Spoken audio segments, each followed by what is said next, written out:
NCERT Social Science Class 6 Chapter 1 What, Where, How and When.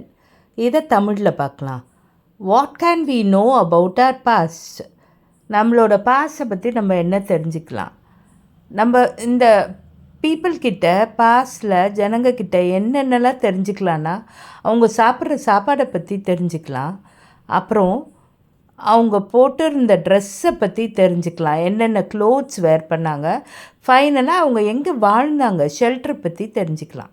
வேறு என்ன இவங்களை பற்றி தெரிஞ்சுக்கலான்னா, மக்கள் அப்போ வேடர்களாக இருந்தாங்க, கால்நடை வளர்ப்பவர்களாக இருந்தாங்க, அப்புறம் அக்ரிகல்ச்சர் பண்ணுறவங்க, அதாவது விவசாயிகளாக இருந்தாங்க, அப்புறம் ராஜாக்களாக இருந்தாங்க, அப்புறம் வியாபாரிகளாக இருந்தாங்க, இல்லை பூஜாரி ஃபாதரியார் அந்த மாதிரி இருந்தாங்க, இல்லைன்னா கைவினை பொருட்கள் செய்கிற கிராஃப்ட்ஸ் பர்சனாக இருந்தாங்க, இல்லைன்னா வரைகிற ஆர்டிஸ்டாக இருந்தாங்க, மியூசிஷியனாக இருந்தாங்க, கொஞ்சம் பேர் விஞ்ஞானியாக கூட இருந்தாங்க. வேறு என்ன இவங்களை பற்றி தெரிஞ்சுக்கலாம்? அவங்க என்ன விளையாட்டு விளையாடினாங்க, அந்த குழந்தைங்க என்ன கதை கேட்டாங்க, அவங்களோட நாடகத்தில் என்ன பார்த்தாங்க, எந்த பாட்டு பாடினாங்க, எப்படியாப்பட்ட வாழ்க்கை வாழ்ந்தாங்க, என்ன மியூசிக் வாசித்தாங்க, இதை பற்றியெல்லாம் தெரிஞ்சுக்கலாம். இது இல்லாமல் இப்போ ஒரு மேப்பு பார்ப்பீங்க, அந்த மேப்பில் நர்மதா ரிவர் இருந்தது இல்லைங்க, ரெட் கலர் சர்க்கிள் போட்டிருக்கு பாருங்கள் ரைட்டில். அங்கே அந்த ரிவர் ஓரம், அந்த ஆற்று நதி ஓரமாக தான் மக்கள் நிறைய பேர் வசித்தாங்க. அங்கே 100 வருஷத்துக்கு மேலே மக்கள் வசித்தாங்க. அதில் பெரும்பான்மையான மக்கள் பல பொருட்களை காட்டிலேருந்து சேகரித்து, என்னென்ன பொருள்னால் ஃப்ரூட்ஸு, பழங்கள், ரூட்ஸு, ட்ரீலேருந்து அனிமல்ஸ் ஹண்ட் பண்ணி இதெல்லாம் ஃபாரஸ்ட்லேருந்து எடுத்துகிட்டு சாப்பிட்டாங்க. இந்த மேப்பில் நார்த் ஈஸ்டில் சுலைமான் கிர்தார் ஹில்ஸுன்னு 2 ஹில்ஸ் இருந்தது. இந்த ஹில்ஸில் தான் மக்கள் நிறைய பேர் வாழ்ந்தாங்க. அவங்க க்ராப்ஸ் எல்லாம் கூட விளைய வச்சாங்க. அதாவது 8000 வருஷத்துக்கு முன்னாடியே அங்கே பார்லிலாம் விளைய வச்சாங்க. அங்கே கால்நடையெல்லாம் பாதுகாப்பாக வச்சுருந்தாங்க. எந்தெந்த கால்நடை வச்சுருந்தாங்கன்னா, ஆடு, மாடு, இதை மாதிரியெல்லாம், ஷீப்பு, கோட்டு, கேட்டில் இதெல்லாம் வச்சுருந்தாங்க. கேரோ ஹில்ஸுன்னு ஈஸ்ட் சைடு ஒரு ரெட்டு வளையம் போட்டிருக்குல, அந்த ஹில் இருக்குது. அங்கே நிறைய கல்டிவேஷன் பண்ணாங்க. அப்புறம் விந்தியா மவுண்டன் சென்ட்ரல் இந்தியாவில் இருக்குல்ல, அங்கே தான் ரைஸ் விளைய வச்சுருந்தாங்க. இப்போ 2 முக்கியமான நதிகளை பற்றி பார்ப்போம். ஒன்று இண்டஸ், அதோட கிளை நதிகள். இன்னொன்று காஞ்சஸ், அதோட கிளை நதிகள். இண்டஸ் ரிவர் 4700 வருஷத்துக்கு முன்னாடி அதோட பேங்க்கில் நிறைய பேர் வாழ்ந்தாங்க. அதே மாதிரி கங்கா, அதோட கிளை நதிகளில் 2500 வருஷத்துக்கு முன்னாடி மக்கள் வாழ ஆரம்பித்தாங்க. இங்கே கங்காவில் முக்கியமான அந்த ட்ரிபியூட்ரி கிட்ட தான் மகதா எம்பையர், இப்போ இருக்கிற பீகார் இருந்தது. இப்போ எங்கே மக்கள் வாழ்ந்தாங்கன்னு பார்க்கலாம். மக்கள் ஒரு கண்டத்துலேருந்து இன்னொரு கண்டத்துக்கும் போனாங்க. சில சப்கான்டினென்ட்லேருந்து இன்னொரு சப்கான்டினென்ட்டுக்கும் போனாங்க. சப்கான்டினென்ட்னால் இந்தியா மாதிரி பெரிய நாடுகள்.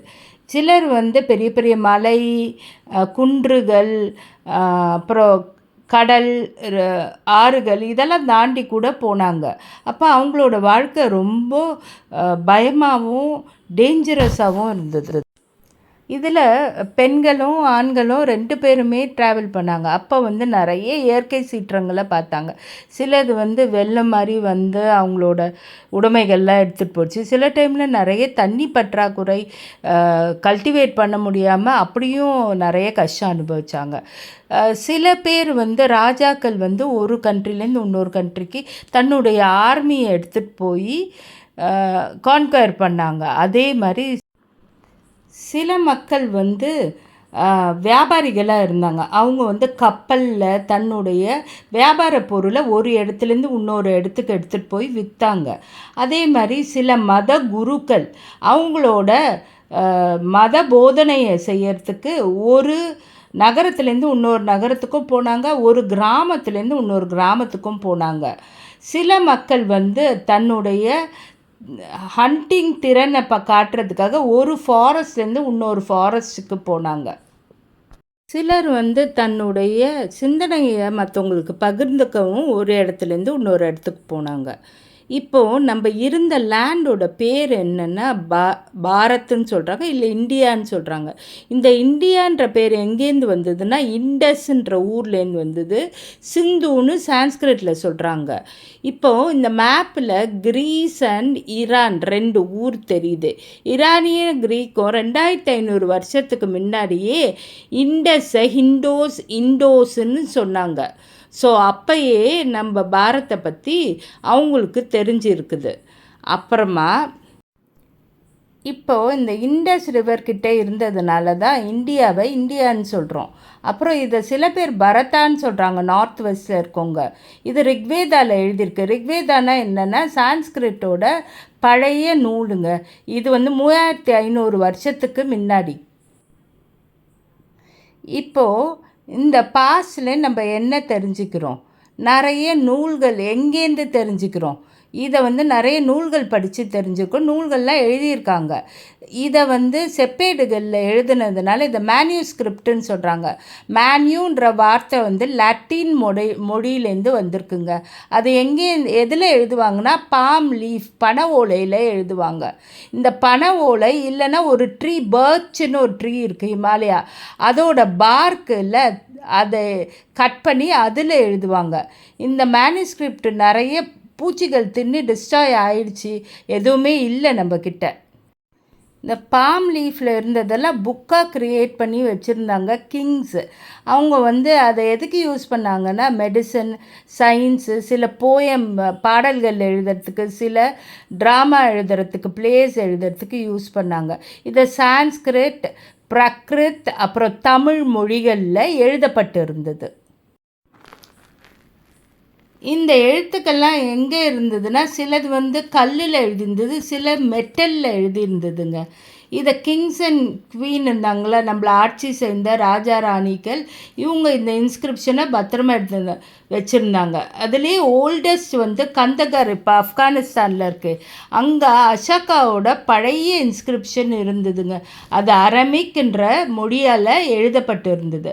அப்புறம் ஆர்கியாலஜிஸ்ட் இருக்காங்கள்ல, தொல்பொருள் ஆய்வாளர், அவங்க வந்து வேக வச்ச களிமண் பானைகளை கண்டுபிடிச்சிருக்காங்க, ஆயுதங்கள் கண்டுபிடிச்சிருக்காங்க, அப்புறம் போட்டிருந்த நகை அலங்காரங்கள்லாம் கண்டுபிடிச்சிருக்காங்க, அப்புறம் நாணயங்களை கண்டுபிடிச்சிருக்காங்க, அப்புறம் விளையாட்டு பொருட்களை கண்டுபிடிச்சிருக்காங்க. இப்போ லெட்டர்ஸ் அண்ட் டேட்ஸ். பிசினா பிஃபோர் கிரைஸ்ட், ஏடினா ஆனோ டாமினே. அப்படின்னா லாட்டினில் என்னென்னா இந்த இயர் ஆஃப் த லார்ட்னா கிரைஸ்ட். இதை சிஇன்னு சொல்கிறாங்க ஏடியை, அண்ட் பிசிஇன்னு சொல்கிறாங்க பிசியை. சிஇனா காமன் ஈரா, சம்டைம் அதை வந்து பிபின்னு சொல்கிறாங்க, பிஃபோர் ப்ரெசண்ட்டுன்னு சொல்கிறாங்க. ஸோ இந்த எழுத்துக்கள்லாம் இருந்ததில்ல, இந்த ஸ்கிரிப்ட், இந்த லாங்குவேஜ் எல்லாம் ஃபிகராக இருந்ததுங்க. இதை எப்படி ரீட் பண்ணாங்கன்னா அதுக்கு பேர் டைசைஃபர்மெண்ட். இது ஒரு முக்கியமான மெத்தட். ஈஜிப்டில் 5000 வருஷத்துக்கு முன்ன இங்கே ஒரு டவுன் இருந்ததுங்களா ஈஜிப்டில், அது பேர் ரொசட்டா. அங்கே க்ரீக்கில் இந்த எழுத்துக்கள் இருந்தது. இதை வந்து ஈஜிப்டியன் லாங்குவேஜ்லேயும் இருந்தது. அப்போ ஸ்காலர்ஸ் வந்து அந்த க்ரீக் லெட்டரு ஈஜிப்டியன் லாங்குவேஜ் இந்த கிங்கு எழுதியிருக்காங்கன்னு கண்டுபிடிச்சாங்க. இது வந்து சின்ன சின்ன ஃப்ரேமில் எழுந்திருந்து, இந்த ஃப்ரேம் பேர் வந்து கார்ட்டூச். இந்த சைனை இந்த படித்தாங்கன்னா லயனை எல்லாவும் வேறு எழுத்துக்களை அதுக்கேற்ற மாதிரி மாற்றி படித்தாங்க. உங்களுக்கு இந்த லெசன் புரிஞ்சிருக்கோன்னு நினைக்கிறேன். வேறு ஒரு லெசனை அடுத்த வீடியோவில் நம்ம பார்க்கலாம். தேங்க்யூ. Please subscribe.